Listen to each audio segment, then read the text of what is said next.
Dave, take the wheel.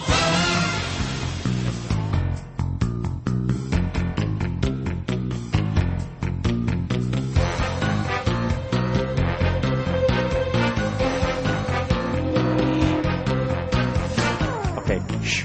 Hey, there he is. Real quiet. Okay, hang on. All right, got it.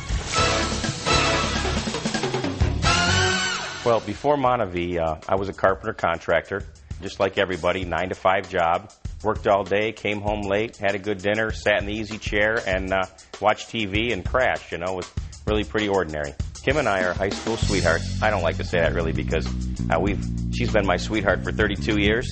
We actually went to separate high schools, and I had come over to school to visit some friends, and we actually crossed each other in the cafeteria, and we looked at each other, and honestly, it was like love at first sight. That sounds really silly, but it definitely was love at first sight, and then eventually we started dating. Somehow we met each other and started dating, and from there on out, we stayed dating all the way through high school and got married when we were very young.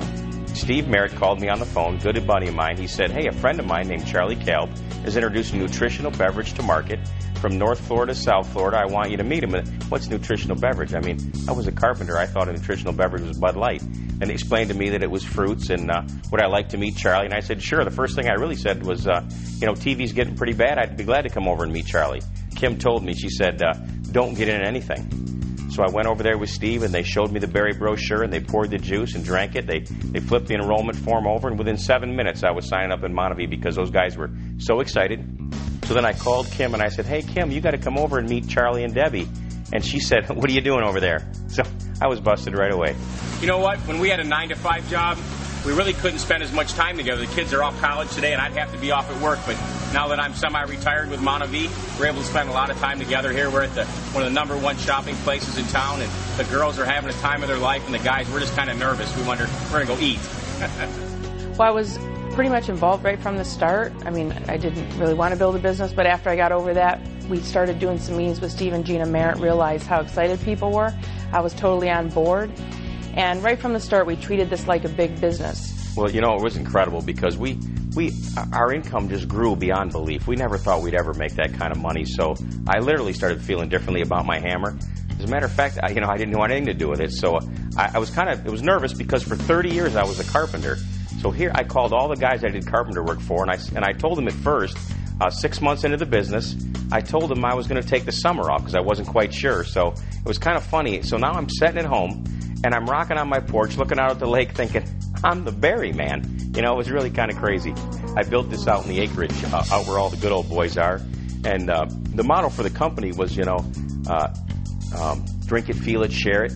And the it's factor, it's simple, it's fun, it's Monavie. Well, I couldn't skip around with my coolie bag out there in the acreage saying it's simple, it's fun, it's Monavie. So I kind of changed the saying to get jacked up on the juice, share the berries, and get her done. And then all the guys out there could relate to it. So we sponsored a bunch of the friends and stuff that we've done carpenter work with.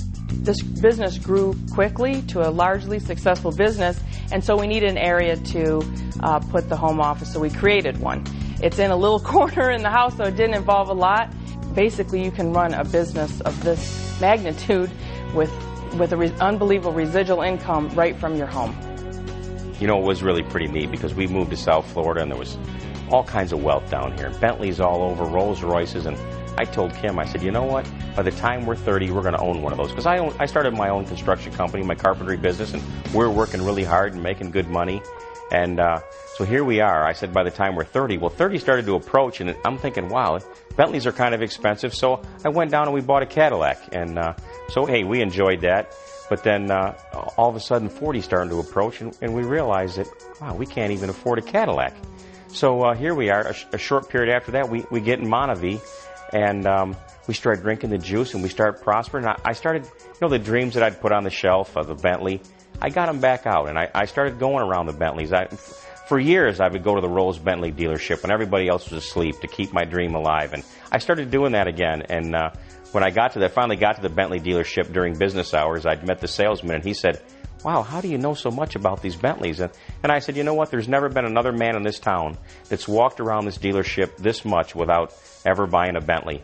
And that was pretty neat. We bought one and drove it out of there, and it was neat because we sponsored the whole dealership. This is an awesome business because you get to get some of the things that you've always been dreaming of, and you know, we have a lot of nice cars and we have a nice home, but after you get those things you realize that there's other things that we could be doing.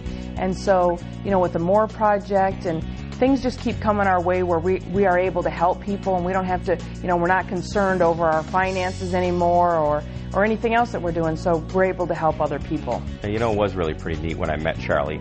I actually said, you know what, Charlie, I've never been able to do anything for anybody but my family. I took great care of my family, but I wasn't able to help other people. And, you know, once we got the cars and the boats and all that stuff out of the way, you know, then we realized, wow, this is neat. We really got really involved in the MORE project and helping children in Nicaragua, and just some neat stuff that, you know, we never would have been able to do without Monavie.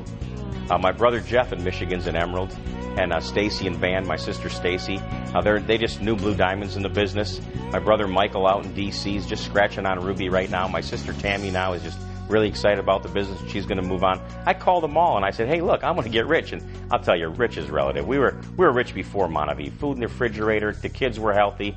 We had a lot of love in our house, but you know, money's kind of neat too. So that was neat. It's a great business where you can help I'm helping my brothers and my sisters and our kids. We're having a ball together as an extended family now, where we could never spend time together before, and now we're all spending time together and having the time of our life.